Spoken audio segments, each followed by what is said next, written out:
mengagetkan dunia kedokteran di Timur Tengah. Seorang pengusaha, Masya Allah, punya keluarga yang sangat besar. Dia berpoligami, punya istri yang 4, kemudian anaknya banyak, harta kerbanya banyak.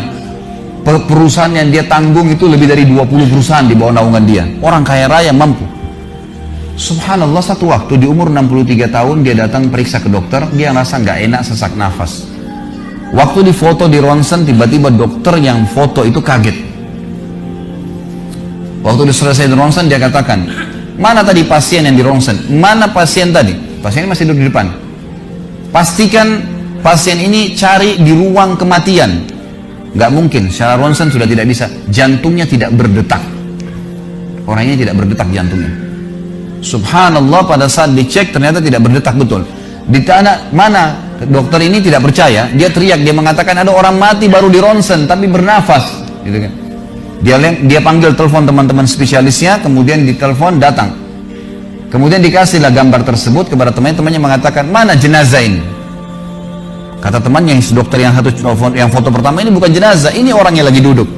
Kaget dokter yang kedua. Jantungnya tidak berdetak secara medis, nggak mungkin bisa hidup. Bagaimana ceritanya nih? Dipanggil, apakah ini punya Anda? Dia bilang, iya ini punya saya. Dicek lagi kedua kali, benar. Dua-dua dokter ini tahu secara teoritis, shock. Ini nggak mungkin orang mati nih. Nggak ada ceritanya nih. Dipakai alat USG pun jantungnya tidak berdetak. Kok bisa hidup nih? Bisa ngobrol.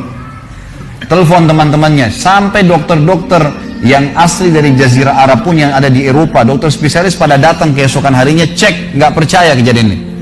Dicek ternyata benar. Kemudian ditelusurin lah, kira-kira bagaimana bisa orang ini masih bernafas, masih ngomong. Si pasien ini mengatakan, ada apa sebenarnya? Dia bilang, orang seperti Anda nggak mungkin hidup, sudah mati. Lalu kata dia, apakah orang seperti saya, jantung tidak berdetak, bisa punya keluarga? Mereka bilang mustahil. Dia bilang, saya punya istri dan saya melayani mereka. Apakah orang seperti saya bisa bekerja? Dia bilang mustahil, saya menaungi 20 perusahaan saya.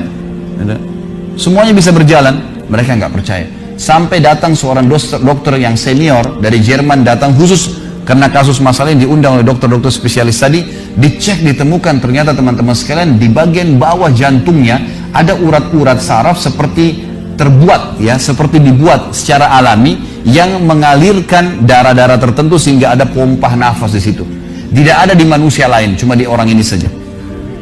Semua dokter mengatakan ini nggak masuk di akal, nggak ada manusia seperti ini di dunia. Jantungnya sudah tidak bergerak, tapi masih bisa hidup karena dari rongga-rongga urat saraf yang keluar itu bisa masuk udara, oksigen dan terpompa, akhirnya hidup dan hidupnya normal, gitu kan? Subhanallah, ini sesuatu keajaiban. Lalu kemudian ditanggapi oleh seorang syekh yang memang teman dekatnya orang ini, mengatakan, yang saya tahu, ini semuanya disampaikan dalam khutbah Jumat. Lalu dia mengatakan, yang saya tahu, orang ini tidak pernah ketinggalan puasa Senin Kamis, tidak pernah ketinggalan puasa Ayyamul Bid. Semua puasa sunnah dan wajib dijalankan, dan tidak pernah buka puasa sendiri, pasti buka puasain orang lain. Tidak ada kegiatan sosial, buat gali sumur, bangun masjid, bagi kitab Al-Quran, tidak pernah kecuali dia ada di situ. Walaupun andilnya tidak besar, tapi selalu ada.